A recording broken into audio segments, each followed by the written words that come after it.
Shalom. All praises to Yahweh, Ba'ashem Yahushua, Ba'ashem Harakah I want to see apostles and elders, great Muslim, and real well. And Shalom to all the brothers doing the work, Syrian truth. Yeah. Yeah. Obviously, if you kept up with the news, then it's been hot in the hot off the presses that more or less with Nancy Pelosi. Well, really in the lead up to her visiting Taiwan. China was beating the war drums. They were doing drills out in the South China Sea, and then you had like U.S. warships kind of in and around the area, and you had China basically saying like, yeah, if the U.S. wants to roll through to Taiwan, then they're gonna get aggy. Obviously, chest beating, but even it's the thing is as well. Anyway, it's like with how they're obviously gonna make a move on Taiwan at some point in time, but it's a matter, whether the US will get involved remains to be seen. They'll probably do similar to what they've done with Ukraine, where they'll just supply resources. Considering it's like an island, it might get done in like what was it, Crimea got done in. So we'll see. So as on Reuters, well Yahoo, but from Reuters says what furious China fires missiles near Taiwan in drills after Pelosi visit. So yeah, they've been drilling since she left. I think she was only there for like a day.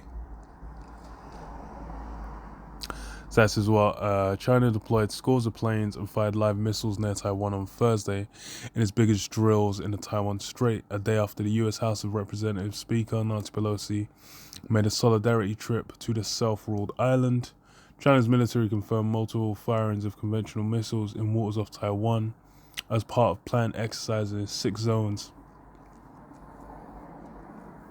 set to run until noon on Sunday. So yeah, these men are, they're gonna be going in. What it'll amount to now, because they've kind of been, surrounding Taiwan for a while. But yeah, we'll wait and see, because they're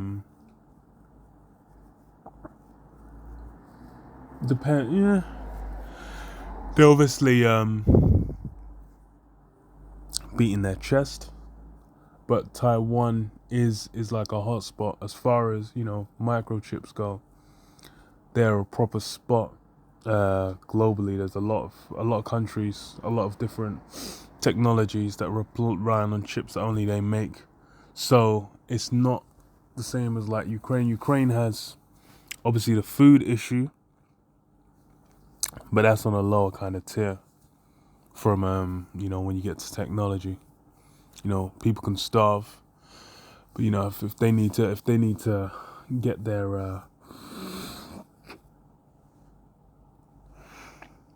what they're looking to develop with their technology in line, that's another matter. So we'll wait and see, because obviously China's aware of how many fingers are in the Taiwanese pie, but who knows? Man could try like with Ukraine, where the deal was made to kind of let the grain out. Not even between like Turkey and Ukraine and Russia. But we'll see. So as China's military confirmed multiple firings of conventional missiles in the waters of Taiwan as part of planned exercises in 6 zones set to run until noon on Sunday. It activated more than 100 planes, including fighter jets and bombers, and over 10 warships, state broadcaster CCTV said. Taiwan's defense ministry said it scrambled jets to warn away 21 Chinese fighter aircraft that crossed the Taiwan Strait median line into its air defense zone, and said troops fired flares late on Thursday to drive away 4 drones that flew above the area of the Kinmen Islands off the southeastern coast of China. It said missiles fired by China flew high into the atmosphere and constituted no threat to it, responding to public concern about whether they pass over the mainland of Taiwan. Japan protested that 5 missiles appeared to land in its economic zone. The US-Taiwan collusion and provocation will only push Taiwan towards the abyss of disaster. And said the abyss of disaster. These men are funny, man. Bringing catastrophe to Taiwan compatriots, said a Chinese defense ministry spokesperson. Because, yeah, these men, well, they've been eyeing Taiwan. Taiwan's been, that's been the point for a while, for a hell of a time now. They've kind of been encircling it. And it's, these men are going to make them, just like with what went down with Ukraine. I don't think, because it's not land-based, they can't do the same thing that Russia did, where man moved their whole army up to the edges, to the borders, and then just cross. It's obvious they're preparing, but because it'll be by sea. Well, they've been doing drills for taking it by the taking the island by storming the beaches and whatnot, but it's not going to be as straightforward as crossing over into Ukraine was. So it's the spirit, man. That spirit of that World War III, that third war, that conflict coming between the nations, nation rising up against nation, kingdom against kingdom. Because why? It's that time. The time prophecy is being fulfilled.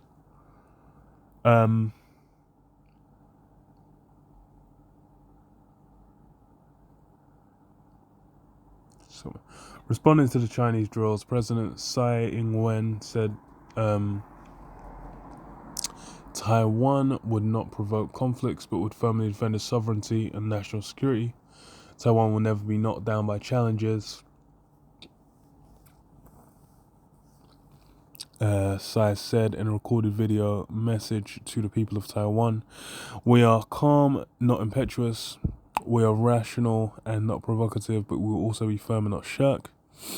The White House condemned China's move as irresponsible and said it expected Beijing would continue to react in the coming days.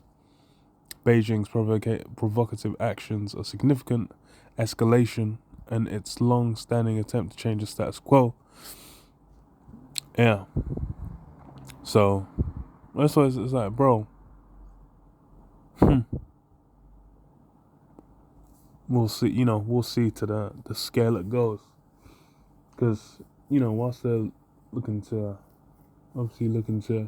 invade and have that hostile takeover, we'll see if they're really going to engage with that, to the full extent. Now, who knows?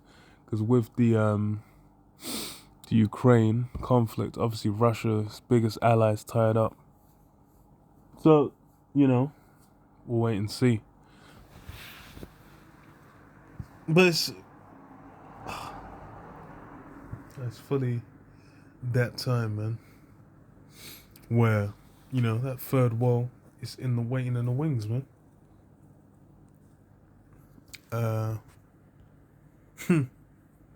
Fucking wild.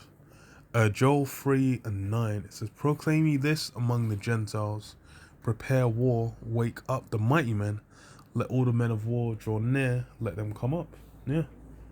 As if it's there's gonna be a heaping together, a stacking, a piling. All these nations are gonna come together and pile on top and make this whole thing go to the highest level of global conflict, man. It's basically gonna be above and beyond the level of World War II. That's kind of the one where it's just like, yo, people are talking about the scale, but we're going to have one go beyond that, because that's why it's what? It's the third wall. It's the one to sing out, the bell to toll out on Esau's kingdom and Esau's rulership. His wicked kingdom going down, by fire and judgment, man. It says, what? Beat your plowshares into swords and your pruning hooks into spears. Let the weak say, I am strong. Assemble yourselves and come, all ye heathen. Gather yourselves together round about. Thither cause thy mighty ones to come down almost high. Yeah, all these heathens coming together, heaping, piling together and getting into that conflict. And that's what you see formulating very clearly. That's why it's, people are in the mindset, no, we just want peace, love, all of that's got, any kind of deals, any kind of calling between these kind of nations where they're just kind of dealing with each other. These things are getting thrown out the window. Why? Especially, mainly between what? Russia, US, China, Iran, State of Israel. These things, peace ain't there. Peace ain't gonna be found. They're building up to the point where what? It's gonna be conflict, raw conflict.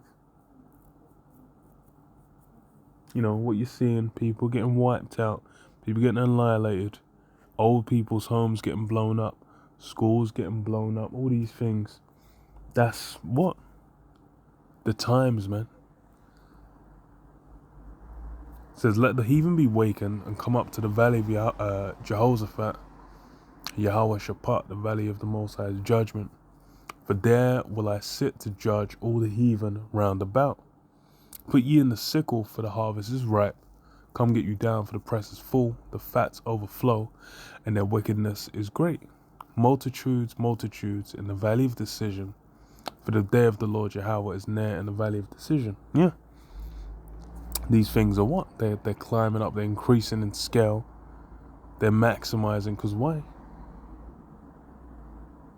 It's all basically being what? Worked up for the sake of that third wall. Let me what's Revelation? Is it no, not 9, I think it's 8.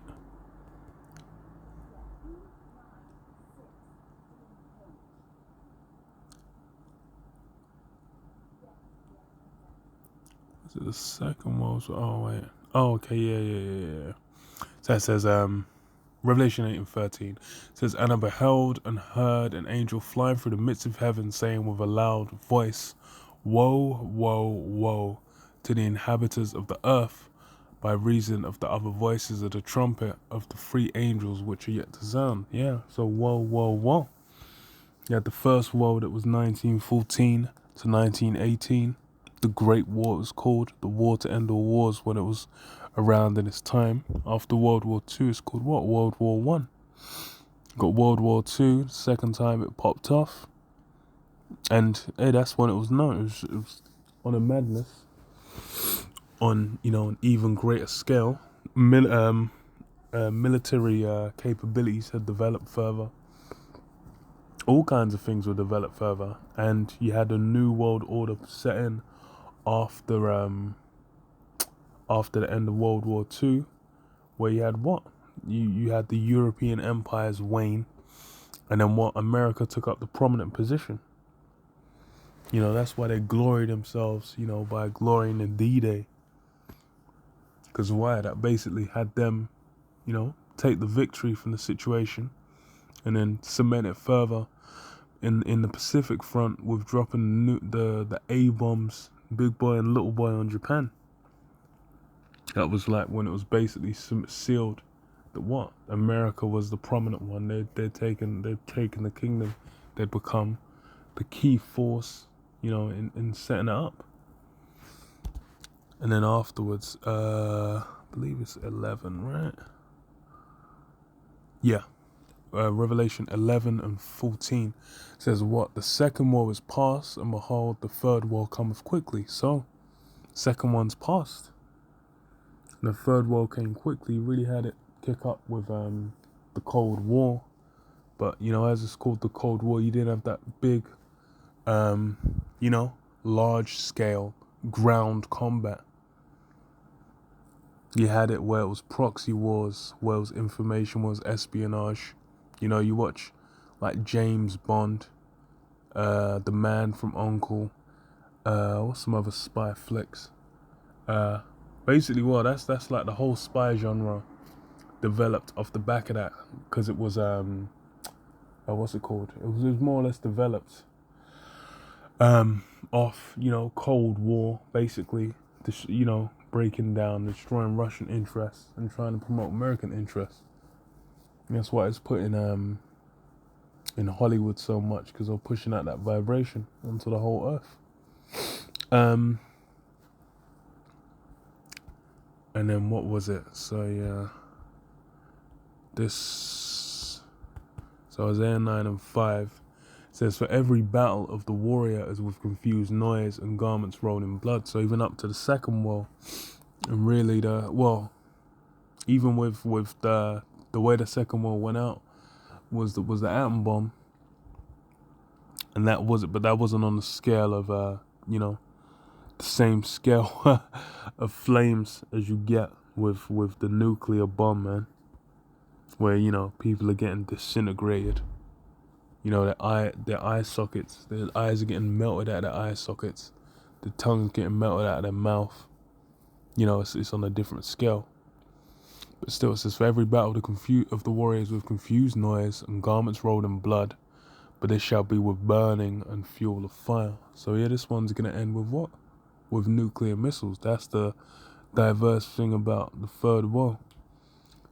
Just as, you know, Esau's rulership's diverse and the kingdoms that came before, these guys set up democracy. These guys ruled from the shadows. Now the way they're going out is like what? Being chased out, you know, from their little hidey holes, whether in the depths of the ocean, in, you know, in the heavens, amongst space. You know, these guys are gonna get holed out, you know, weaseled out of their holes. And what? Their kingdom's gonna get put to an end, man. It's gonna get put to the torch, that thermonuclear torch, man. And that's what how this third world war is gonna end, man. Burning and fuel of fire.